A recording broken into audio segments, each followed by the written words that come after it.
سلام بزخبركم تقاتلتي كما تصنيحكم كما لكم ابزل لكم السلام كتلونا تمنخو سام زلخ عوتي امنا لهم نرئيس وي من جسار استبزعبا حلمها مسكبابيخا زلهم تأثر مالتي كبابيخا زلخا كبابسي نحلمها بخمي تصلوه سبل كندسنا مالتي حجي انتاي كل جيسي اب هيوت تدلي نكر تركب وي حلمها هاج بتر اخون كاس انتاي مجمريا راخلو كالو دعري كابتر اخاني نصور علامه خلو كالو بمصرت علامه خاني نفت علامه خزبحك خاني نصور مدب تلم عليك مالتي مدبسي بزا منقد جيره ابزا علامه جي خبصي حيلك خاني مدب كله كالو دعري بمصرت مدب مدب خاني ابتبار كتقول لك رأي هليك علامه هليك مدب هليك ابتبار زي تتغبرو وي كم تزمد بكاي وي كم تسلم كاي زي تتغبرو تكون كخاني نبرأها وي ناب حلمها بصح ايتخلني خمالت وي حلمها جنبت ايتخلني خمالت عجنت هليك رأي علامه دحراي مدب دحراي كاني نت مدب كخالك كم تسمدب كاي كتتغبر لك مالت نحر مدب كتتغبر خلاها خان انت هليك حيال صار لك صار تجكون قصال صار حسب فتنك حسب فتنا بالك بيتك فتنك ويصيرك قدف كتبلو جيكونسي قصالي كسمود اتمعرف تصحو قصال صاري لك مالتي جي مسو خاني زي محلال تسفا زي مقراص ودي كم تساهم زلو زو كل خاني اب كتتغبر كلها مدب كتتغبر كلها خاني زو كل خم زلو نعو ختم مال لك مالتي كنا على غزي خا زو كلنا جبرنا كلنا وي زو كلنا جبر كل حد سب زلي نجر ابي وزي كركب خلي بحسب يعني اخبيدنا صعاري صبو مدبنا هلو بمدبنا هلو خلو نصور رأينا هلو خلو كن ابي هوت خا خمس زلي خاني زي كركب خلي مالتي حجي انتي تنقي انتي كون تلاقي حاسبنا نراش بزح كون هذيك نكم زيخون زلو وي كم زي علمو زي بصح زلو وي حلم زي بصح زلو سي بزح كون خلي حاد خو كن كباب كون خلي كبابي بتعم وساني زلخاي كبابسي نحلم خان مسمارسي بتعم وساني جنزي كم امنت كنا ندخل ناي قلاميطس نرى حجي قلاميطس ذا نشي فرق قلاميطس اب حد صبق بايتاوي سوح مريت تدات الزريعه كنديك تكون تخليا مسعبي سقمتا 20 متر لعلي اخت تكون تخليا مالتي جزا نشي فرن راسي مسزرت مسعبي سقمتا دحنوي عمتات مالتي حتى عمت زيكوت دحنوي عمتات قمتا خنيت تكون تخليا 20 متر لعلي تكون تخليا اذا 20 لعلي متر ناي مخان تهولو زلوا وي تهوو زلوا فري اب حنت عصو تخباي خان زرع بانصارو مالتي اب حنت عصو تخباي خان زرع تفتح بيا مزرع خنزرع كلنا مرص حمد نغبر لا ماي قصال نسيا صحيب ناي صحيب برهان وي صحيب موقتون قصال نهبا ግን አሞዳ ተዋላ ሁሉ ዝናገርና ለሆለና አሞዳ ታዓቢር ታዓቢየ ታውመታ ክንንተ ያትኮ ትخل ክንታ ኩባያ ትኮን ትخل ካብታ ኩባያ ተሐልፍ አይትخلኒ ምክንያቱ ትክድንት ያ ኩባያ ቀባ ዓጻታ ሕጂ ካብ ከተሐልፍ አይትخلኒ ሕጂ እዛ 20 ሜትሮ ናይ ሙኻን ተቆሎ ዝነበራ ወይ ክንዱ ተውህቦ ዘለዋ ቀላምጠሲ ቁመታ ክንደ ኮይና ተሪፋላ ታውበያ ምናልሽ 5 ሰንቲሜትር ተራኺና ቁመታሲ 5 ሰንቲሜትር ኮይና ተሪፋላ ማለት ሕጂ እንታይ ኮይኑሎ ናይታ قلاميطس حلمي ويناتا توهوسي كابت زلا تخبابي ازي عبي مالت حجي تزل خاي خباب قنعها نهك حلم خاص كابت زل خاي خبابي كعبي خلي مالت حجي زل خاي خباب كنسكا خلي بمنصح مخا مالتي حجي اذا قلاميطس زي اخني كوينا تريفا 5 سنتيمتر كوينا تريفا مالتي حجي اذا كل زي خباب نعنا خاني كوم خوينا خيكون كنمملنا كل زي ندلي نكر تزير خيمنا لامانه تزي بصحنا وحلمنا تزي عبيتناسي كبابي نراش كبابي عقفنا تكون كان بزخل وي كي خون كيكل كمم يون كلالنا مالتي حجي ابزي كبابي جيجارديت كيف ترنا نراش نتاي كبابي بس جغرافياوي كبابي تريك كانت اساسوريونا حجي سب نراش كبابي تقول هاس من جغراف مسزلو كنا تغير كليما هيتزل خاي خباب مسوق مسوري خلاهم ግን እሱ ሓደ ከባቢ እሱ ጂኦግራፊያዊ ከባቢ ግን ማሕበረ ቆጠባዊ አከባብሎ ሕጋዊ አከባብሎ ናይ ፖለቲካዊ አከባብሎ ሁሉ ዘለኻ ከባቢሲ ማሕበረ ቆጠባዊ ህይወቱ እሱ አከባቢ ነው አሉ ቆጠባዊ ንጥፈታት ነው አሉ አከባቢ ሕጋዊ ሳራሓው ዘሎ አከባቢ ኩሉ ነገር ማለት ዝቡሙሉ ተደሚሪና አከባቢ ነው ብሎ ማለት ነው ሕጂ ንዓና ኻኒ ተዘለና አከባቢ ምስሕልምና كل نبذلنا كنتاتو نايت خبابي مسحلمنا كما يزسان وي كما يو ምቹእ ዲ ኣይምቹእኒ ብጣዕሚ ክመም የለና ማለት እዩ ብዙሕ ግዜ ዘለኻዮ ከባቢ ነትናትካ ክሳይ ከብፅሐካ ወይ ናብቲ ዝደልዮ ነገር ከብፅሐካ ዘይክእል ማለት እዩ ሕጂ እንታይ ዝበሃል ኣሎ ኩሉ ግዜ ኣብ እንግሊሽ ኪዊ ተደሊኻሲ ኪዊ ትበሃል ዑፍ ኣላ ኪዊ ተደሊኻሲ ናብ ኒውዚላንድ ከይድ ትበሃል ኣሎ ሕጂ እዛ ኪዊ ትበሃል ዑፍ ኣብ ኒውዚላንድ ጥራይ ትርከብ ኣብ ካልእ ብፍጹም ኣይትረኽባን ኢኻ ሕጂ ነዛ ኪዊ ንምርካብ ወይ ንዓኣ ንምሓዝ ተደሊኻ ወይ ከምኡ ትኮይኑ ዕላማኻ ኣብ ኤርትራ ዝደለኻ ተደለኻ ክትረኽባ ይትኽእል ኢኻ ዋላ 19 ሰዓት ወላ 20 ሰዓት መዓልትና ደለኻ ነዊሕ ዓመታት ደሊኻ ክትረኽባ ይትኽእል ኢኻ ወይ ኣብ ካልኦት ሃገራት ኣፍሪቃ ደሊኻ ክትረኽባ ይትኽእል ኢኻ ኣብ ኤውሮጳ ደሊኻ ወይ ኣሜሪካ ደሊኻ እውን ክትረኽባ ይትኽእል ኢኻ ሕጂ ኪዊ ተደሊኻ ናይ ቤት ከይድ ኣለካ ኒውዚላንድ ከይድ ኣለካ ማለት እዩ ሕጂ እንታይ ኪዊ ተደሊኻ ኮይና ናትካ ራእይ ወይ ናትካ ዕላማ ግድን ኣብታ ዘላታ ከባቢ ከይድ ኣለካ ልክዕ ከዓኒ ዘለኻዮ ተደሊኻዮ ዘለኻ ዕላማ ወይ ተደሊኻዮ ዘለኻ መደብ ወይ ንስኻ ትደልዮ ኣብ ሂወት ነገር ወይ ናትካ ሕልሚ ኣብቲ ዘለኻዮ ቦታ ኣሎ የለን ክትፈልጥ ኣለካ ሕጂ ኩሉ ግዜ ዋላ ደኣ እቲ ሕልምኻ ከምዚ ይፍጠረልካ ወይ ስራሕ ኮይኑ ይወሃበካ ገለ ዘይኮነ ባዕልኻ ትሰርሖ ባዕልኻ ብትኸባቢ እውን ከምዚ ስራሕ ኮይኑ ይወሃበካ ዘይኮነስ ባዕልኻ ትፈጥሮ ዳ ይኹን እምበር ግን ዋላ ደኣ ከምኡ ይኹን እምበር ዘለኻዮ ቦታ ከዓ ነቲ ትደልዮ ነገር ክትረክብ ወይ ንዑ ክትፈጥር ዘይጥጡሕ ክኾን ይኽእል እዩ ማለት እዩ ዘይምቹእ ክኾን ይኽእል እዩ ማለት እዩ ሕጂ ኣብዚ ብጣዕሚ ከምዚ ምስዋዕ የለና ምምራፅ የለና ማለት እዩ ነቲ ዘለናዮ ከባቢ እውን ክንጉምጉሞ ክንክእል ኣለና ማለት እዩ ከመይ እዩ እቲ ዘለናዮ ከባቢሲ ብሓቂ እታ ዝበለፀት ድያ ሕጂ ልክዕ ከምታ ፍረ ናይ ቀላሚጦስ ዝበልናያ ኣብታ ናይ ክሳይ ተዘሪእናያ ኣብታ ናይ ኩባያ ተዘሪእናያ 5 ሴንቲሜትር ኮይና ዝተረፈት ኣብታ ፅብቕቲ ባይታ ከዓኒ ኣብ ባይታ ተዘሪእናያ ከዓኒ 20 ሜትሮ ዝኾነት ሕልምና እውን ልክዕ ከምኣ ማለት እዩ ኣብዚኣ ተዘርኣ ነይራ እዛ ሕልሚ እዚኣሲ ኣብ ዓሰብ ተዘርኣ ነይረ ክንደይ ሜትሮ ምኾነት ኣብ ስመራ ተዘርኣ ነይረ ክንደይ ምኾነት ኣብ ሰንዓፈ ክንደይ ምኾነት ኣብ ተሰነይ ክንደይ ምኾነት ኢልና ክንመምዮ ክንብል ኣለና ዝበለፀ ናህናዋሲ ሕልምናስ ኣብታ ዝበለፀት ቦታ ወይ እታ ዝበለፀት ፍረ ክትበና ትኽእል ቦታ ኣብ ዓይና ክንከውን ዘለና ማለት እዩ ሕጂ ናይዚ ቀረባ ኣብነሲ ናይዚ ኣብ ዝሓለፈ ከም ዝረኣና ናይ ቱር ዱ ፍራንስ ናይ በዓል ቢንያምሲ ናይ ቢንያም ግርማይ ዓብዪ ዓወት እዩ ከምዚ ንዓናስ ብዙሕ የጉስና ሕጂ ንዑ ዋላ ከም ኣብነት ክንሪኦ ንኽእል ኢና ሕጂ ቢንያም ኣብ ቱር ዱ ፍራንስ ምዕዋቱሲ ከምዚ ናይ ውልቃዊ ፃዕሪ ጥራይ ኣይኮነን እቲ ዘለዎ ከባቢ እውን ዓብተራ እኒአዎ እዩ ሕጂ ምናልባሽ እንታን ንበልና ኣብ ኤርትራ እንታይ ባይታ ኣሎ እሞ ተቆጠባ ድኹም ገለ መለኹም ንብልና ግን ወላ ንሱ ይኹን እምበር ኣብ ሽግለታ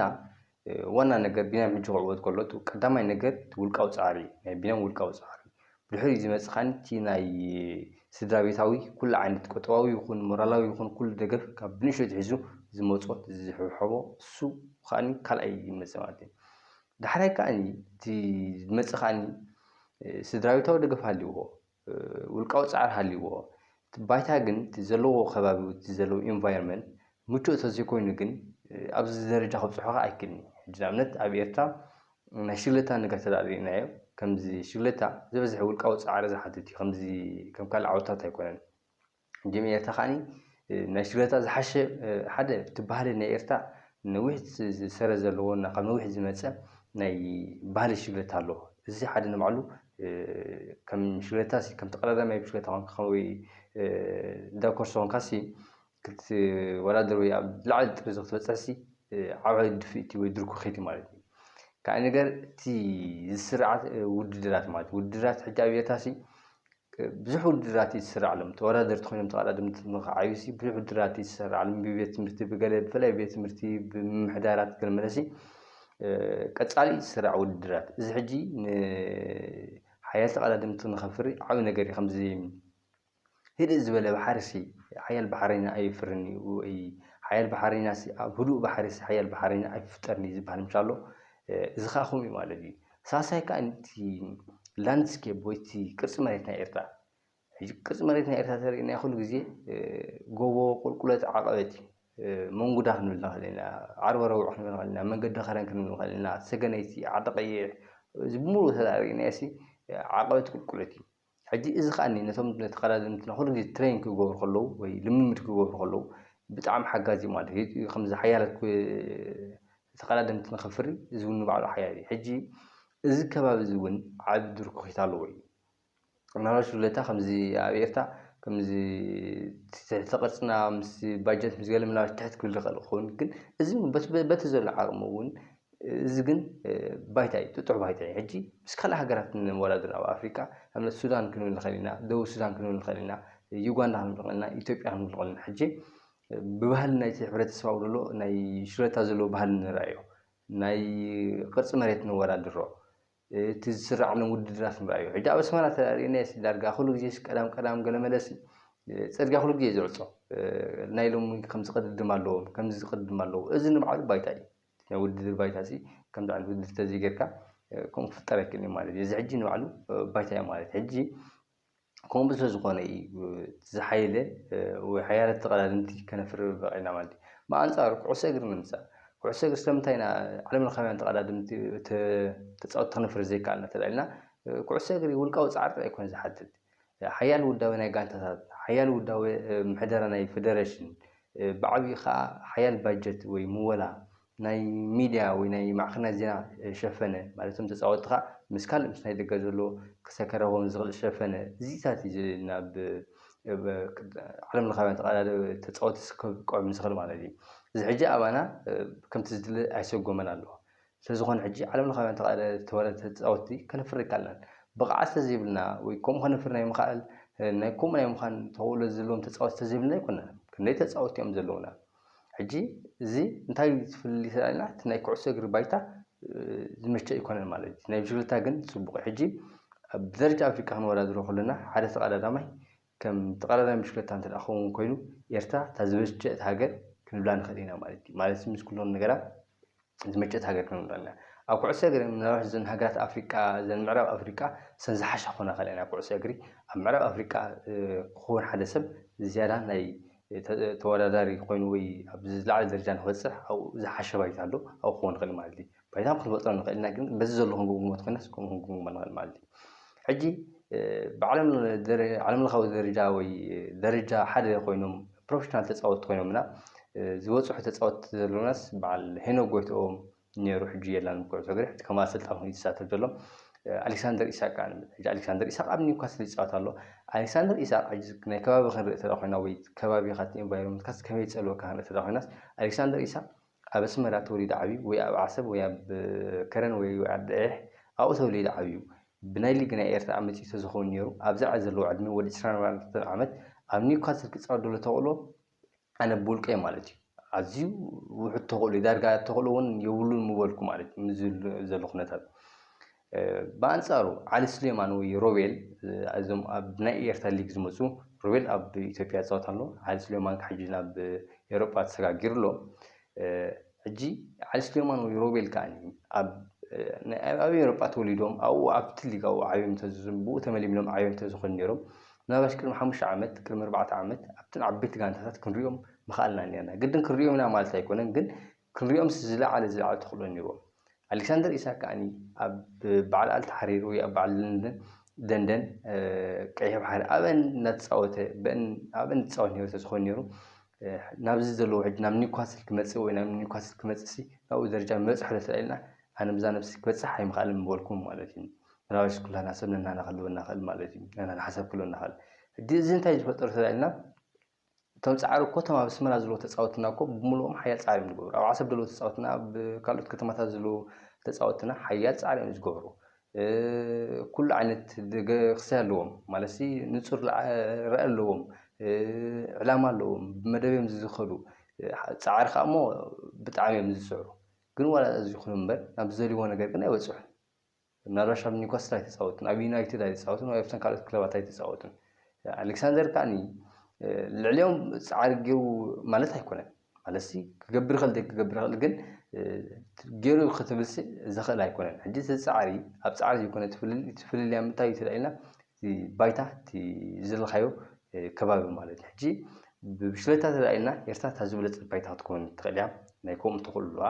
ብኩዕሶ እግሪ ግን ካብ ኤርትራ ዝሓሽ ካልኦት ባይታታት ከም ዘሎ የርኢካ እዩ ማለት እዩ ሕጂ ልክዕ ከምቲ ናይ በዓል ቢንያም ናይ ተቐዳደምቲ ብሽክለታ ክንብሎ ፅናሕና ንሕና ካብ ውልቃዊ ሂወትና ካ ንረኣያ ኻ እታ ዘለናያ ባይታሲ ዝበልቸ ድያ ንዓና ከመይ እያ ሕልምና ንምስማርሲ ነዊሕ ዓመታት ፅዒርና ሕልምና ተሰሚሩሲ ከመይ እዩ ኢልና ክንግምግሞ ክንክእል ኣለና ማለት እዩ ሕጂ ባይታ ክንክብለና ሕጂ ንኣብነት ብዙሓት ካብ ኤርትራ ወፂና ኣለና ኣብ ስደት ኣለና ኣብ ስደት ክንህሉ ከለና ኣብ ዝተፈላለዩ ሃገራት ኣለና ሕጂ ዝተፈላለዩ ሃገራት ክንህሉ ከለና ሰምታይ ናብ ዝተፈላለዩ ሃገራት ኢልና ምናልባሽ እቶም ተገዲዱ ማለት ኣማራፂ ዝገብሮ ከምኡ ኮነ ግን ምርጫ ዘለዎ መሪፁ ዝኸደ ግን ታሕልሙስ ንምስማር ወይ ሕልሙ ንምስማር እታ ዝበለፀት ባይታ ኢሉ ዝሓስባ ናብኣ እዩ ዝኸይድ ማለት እዩ ናብኣ ይኸይድ ሕጂ ልክዕ ንኣብነት ኣብ ኣፍሪቃ ተዳሪእናስ ኤርትራውያን ኣብ ኢትዮጵያ ኣለዉ ኣብ ዩጋንዳ ኣለዉ ምናልባት ሱዳን እውን ሕጂ ምዝ ዘጋጠማ ፀገም እምበር ኣብ ሱዳን ብዙሓት ኤርትራውያን ነይሮም ኣብ ደቡብ ሱዳን ኣለዉ ኣብ ባዕሊ ኣንጎላ ኣለዉ ኣብ ባዕሉ ኣፍሪካ ኣብ ኩሉ ኣለዉ ማለት እዩ ኤርትራውያን ሕጂ ስለምንታይ እቶም ናይ ወፍሪ ዓብ መደብ ዘለዎም ሰባት ስለምንታይ ኣብ ደቡብ ሱዳን የወፍሩ ኣብ ጁባ ማለት እዩ ስለምንታይ ኣብ ዩጋንዳ የወፍሩ ስለምንታይ ኣብ ሩዋንዳ የወፍሩ ስለምንታይ ኣብ ደቡብ ኣፍሪቃ የወፍሩ ስለምንታይ ኣብ ኣንጎላ የወፍሩ ስለምንታይ ኣብ ኢትዮጵያ ዘይወፍሩ ወይ ኣብ ሱዳን ዘይወፍሩ ወፍሩ ዘይገብሩ ስለምንታይ ምትላ ኢልና እቲ ዘሎ ባይታ ማለት እዩ ኣብኡ ዘሎ ሕጋዊ ኣሰራርሓ ኣብኡ ዘሎ ቁጠባዊ ንጥፈታት ኣብኡ ዘሎ ናይቲ ባህሊ ናይቲ ሕብረተሰብ ኣብኡ ዘሎ ሕጋዊ ኣሰራርሓ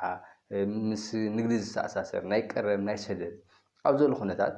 ነቶም ሰባት ንሓደ ከም ኣፋር ኮንካ ወይ ከም ናይ ደገ ዘሎ ዕድላት ምስተን ካልኦት ሃገራት ምስተን ዘለና ምስ በዓል ደቡብ ሱዳን ጁባ ምስ በዓል ዩጋንዳ ምስ በዓል ኣንጎላ ክነፃፀር ከሎ ኣብኡ ትሕዝ ዝብል ኣብኡ ኤርትራ ክወፍር ኣይመረፅኒ ማለት ናብተን ካልኦት ሃገራት ናብተን ዝመቸ ባይታ ይወፍር ማለት እዩ እታ ሕልሚ እታ ናይ ወፍሪ ትበሃል ሕልሚ ሲ ካብ ኣዲስ ኣበባ ኮይኑ ከፍራ ኣብ ካልእ ሃገራት ኣፍሪቃ ኮይኑ ከፍራ እታ ዝበለፀት ፍረ ወይ ዝበለፀ ፍረ ወይ ኣብ ዝሓፀረ ግዜ ዝበለፀ ፍረ ክህቦ ስለ ዝኽእል ናብኡ ይወፍር ማለት እዩ ሕልምና ከዓ ልክዕ ከምኡ ማለት እዩ ሕጂ ከምዚ ንብሎ ዘለና ኣነስ ኣዲስ ኣበባ እየ በቃ ኣብ ኣዲስ ኣበባ እየ ዝፈቱ ኣብ ኣዲስ ኣበባ እየ ዝኸውን ግድን ኣብ ኣዲስ ኣበባ ኢልካ ኣብ ሕጂ ምባል ሕልምኻ ከተስምር ኣይትኽእልን ኢኻ ወይ እውን ከተስምሮ ተረኣኻ እውን ነዊሕ ግዜ ክወስደልካ እዩ ካልኦት ሃገራት ብሕፅር ዝበለ ክትገብሮ ትኽእል ወይ ከተስምሮ ትኽእል ሲ ኣብ ኣዲስ ኣበባ ወይ ኣብ ኢትዮጵያ ኮንካ ነዊሕ ግዜ ይወስደልካ ወይ ኣብ ሱዳን ኮንካስ ነዊሕ ግዜ ይወስደልካ ኣብ ኩንዲ ግን ከባቢ ቀይር ኣቢልካስ ኣብ ሓፂር ግዜ ክትበፅሕ ትኽእል ነርካ ኢኻ ማለት ትኽእል ኢኻ ማለት እዩ ሕጂ ልክዕ ንሕና ከዓ ሕልምና ከዓ ከምኡ እዩ ልክዕ ከምዚ ናይ ቆጠባ ሕልሚ ዘለዎም ሰባት ሲ ካብ ኢትዮጵያ ኣብ ካልኦት ሃገራት ዝመርፁ ንብሎም ዘለና ናይ ትምህርቲ ሕልሚ ተዳለካ ኮይኑ ኣብ ትምህርቲ ሲ ዝዓለ ደረጃ ትበፅሕ ሕልሚ ተዳለካ ኮይኑ ናይ ቴክኖሎጂ ገለ ምርምር ክትገብር ተደኣ ኮንካ ወይ ናይ ወፍሪ ዓብ ሕልሚ ተዳለካ ኮይኑ ናይ ዝተፈላለዩ ማለት ወይ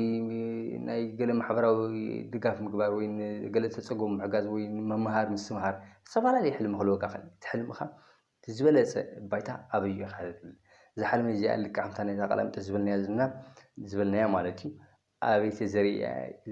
ኣብ ዝሓፀረ ግዜ ዝበዝሕ ፍረ ክትበን ትኽእል ወይ ቀልጢፍካ ክትፈሪ ትኽእል ኢልካ ክትሓስብ የድልየካ ኣብ መወዳእታ ሲ እንታይ እዩ ሕልምና ንምስማር ወይ ሕልምና ንምጭባጥ ወይ እንደልዮ ነገራት ሂወት ንምርካብ ሲ ንፁር ፍለማ ራእይ ክህልወና ኣለዎ ዳሕራይ ንፁር ዕላማ ክህልወና ኣለዎ ዳሕራይ ከዓ ብመንፅር ዕላማና ወይ ብመንፅርቲ ዘቐመጥናይ ዕላማ ከዓ ናብኡ ንምብፃሕ ከዓ መደብ ክህልወና ኣለዎ ብመንፅር መደብና ከዓ ነቲ መደብና ከዓ ብዝግባእ ከነተግብረለና ከይተሓለልና ብሓያል ፃዕሪ ከነተግብሮ ኣለና ኢልና ፅቡቕ ከባቢ ከዓ ዳሕራይ መፅኡ ነዚ ኩሉ ነተግብሮ ዘለና ነዚ ኩሉ ዝሓፀፅናዮ ነዚ ኩሉ ሓሳባዊ ነገር ኣብ ምንታይ ባይታ ነተግብሮ ኣለና እታ ነተግብረላ ዘለና ባይታ እታ ነተግብረላ ዘለና ወይ ንፍፅመላ ዘለና ባይታ ከዓኒ ተሰሪትሉ ዘለዎ እቲ ናና ዕላማና ተሰሪትሉ ዘሎ ባይታ ከዓኒ ወሳኒ እዩ ንብላ ኣለና ሕጂ ኩሉ ግዜ ዘለናዮ ባይታ ነዊሕ ዓመታት ወይ ዓመታት ተዘይሰሪሕልና ክንቅይር ክንክእል ኣለና ካብ ሓደ ቦታ ናብ ሓደ ቦታ ክንቅይር ሲ ትብዓት ክህልወና ኣለዎ ክንፍትን ክንክእል ኣለና ሕጂ ገለና ሰባት እንታይ ኣሎ ኣብ ሓደ ቦታ ነዊሕ ዓመታት ምስ ተቐመጥና 10 ዓመት 5 ዓመት 15 ዓመት 20 ዓመት ምስ ተቐመጥና ሲ ካብኡ ወፂኻ ዝንበር ኮይኑ ዘይስማዓና ኣሎ ከምዚ ካብ ውፅእ ተልካስ ከምዚ ሙት ትብል ወይ ገለ ጥፍእ ትብል ሂወትካ ትስእን ከምኡ ዝመስለና ኣሎ ግን ከምኡ ይኮነን ካብ ዝኾነ ካብ ቦታ ናብ ቦታ ቀይርካ ዝኾነ ነገር ኣይትኾን ኢኻ ምናልባሽ ንግዚኡ ንሓፂር ግዜ ከምዚ ሓርጎፅጎፅ ክትብል ትኽእል ኢኻ ገለ ከምዚ ከምኡ ሲ ክትፍተን ትኽእል ኢኻ ግን ወላ ተፈተን ዳ እምበር መወዳእታ ግን ክትዕወት ኢኻ ወላ ተዘይተዓወትካ ከማን ምናልባሽ ትደልዮ ዋላ ተዘይረኸብካ ከማን ብዙሕ ነገር ትመሃር ኢኻ ብዙሕ ተመክሮ ትቐስም ኢኻ ማለት እዩ ስለዚ እዚ ከዓ ምናልባሽ ኣብ ሕጂ ይስራሕልካን ኣብ መፃኢ ግን እዚ ተመክሮ እዚ ዝኻኡ ዝቐሰምካዮ ተመክሮ ኣብ መፃኢ ዓብይ ነገር ዓብይ መሰጋገሪ ክስታይ ክኾነካ እዩ ከም ሓደ ድንድን ክኾነካ እዩ ማለት እዩ ስለዚ ልክዕ ሕልምና ንምስማር ኣብታ ዘለናያ ተደጋጋሚ ዓመት ንዓመት 10 ዓመት 8 ዓመት 5 ዓመት ዲኮና ክንፍትን ዘለና 5 ዓመት 6 ዓመት ፈቲንካዮ ተዘይሰርሒልካ ከባቢ ትቕይር ማለት እዩ ሕጂ እንታይ ኮይኑ ከምዝና ጻዕርኩ ኩሉ ግዜ ምዃን ኣብኒ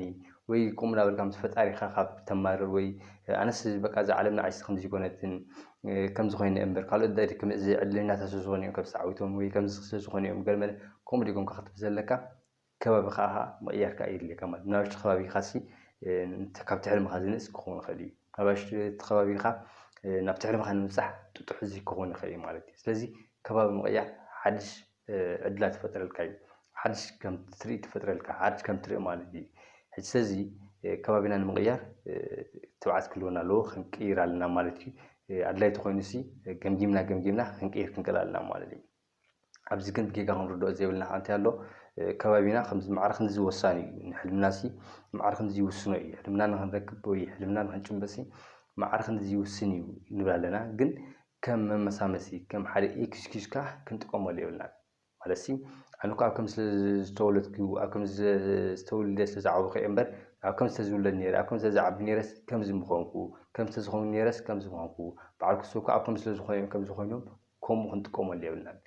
ከባቢኻ ብኸመይ ትመርፅ እውን እንታይ ትመርፅ ምን ናትካ ምርጫ እዩ ናትካ ውሳነ እዩ ስለዚ ኣብቲ ዘለኻዮ ዝኣሰረካ ሰብ የለን ንኣብነት ንስኻ ሕልምኻ ንምስማር ኣብ ኣስመራ ኣለኻ ተደኣ ኮንካ እሞ ድማ እቲ ሕልምኻ ምስማር ንኣብነት ናይ ባሕሪ ምስ ባሕሪ ዝተኣሳሰር ዓብዪ ወፍሪ ሕልሚ ዘለዎ ሰብ ተደኣ ኮንካ ዓሰብ ትኸይድ ባፅዕ ትኸይድ ካልእ ናይ ንግዲ ንጥፈታት ዓብ ሕልሚ ሃሊካ እሞ ድማ ኣብ ኣስመራ ተሰሪሕ ኢልካ ወይ ኣብ ደቂ መሓሪ ተሰሪሕ ኢልካ ናብ መደፈራ ትኸይድ ናብ ዓዳቂሕ ትኸይድ ናብ ዘሰነይ ትኸይድ ናብ በዓል ናቕፋ ትኸይድ ናብ ካልእ ትኸይድ ማለት እዩ ስለዚ ኩሉ ግዜ ክትቅይር ኣለካ ተዘይኮይኑ ግን ከምዚ መመሳመሲ ክትጥቀመሉ ከምዚ ኮይነ እምበር ኣብ ከምዚ ዝነብር ነይረስ ከምዚ እኮ ምኾንኩ ነይረ በዓል ክሱ እኮ ከምዚ ኮይነ ገለ መለ ድሆም ክንጥቀመሉ ከም ሓደ ኤክስኪዩዝ ማለት እዩ ከምዚ ዝኸውን ነይር ከምዚ ኣይምኾንኩ ገለ መለ ከምኡ ክንጥቀመሉ የብልናን ሕጂ እውን እቲ ግዜ ክትመርፅ ትኽእል ኢኻ ማለት እዩ ኩሉ ግዜ ሂወትካ ምርጫ ምዃንካ ክንፈልጥ ኣለና ማለት እዩ ስለዚ ናይ ሎሚ ዘዳልኾ መደብ ወይ ናይ ሎሚ ዘዳልኾ ኣርእስቲ ኣብዚ ክዓፅየ ነዚ መደብ ተፈቲኹሞ ላይክ ግበርዎ ናብ ፈተትኩም ናብ ዓድኩም ሓዙትኩም ክባፅሕ ከዓ ሸር ግበርዎ ንምክትታልኩም ብጣዕሚ እየ ዘመስግን ኣብ ዘለኹሞ ሰላም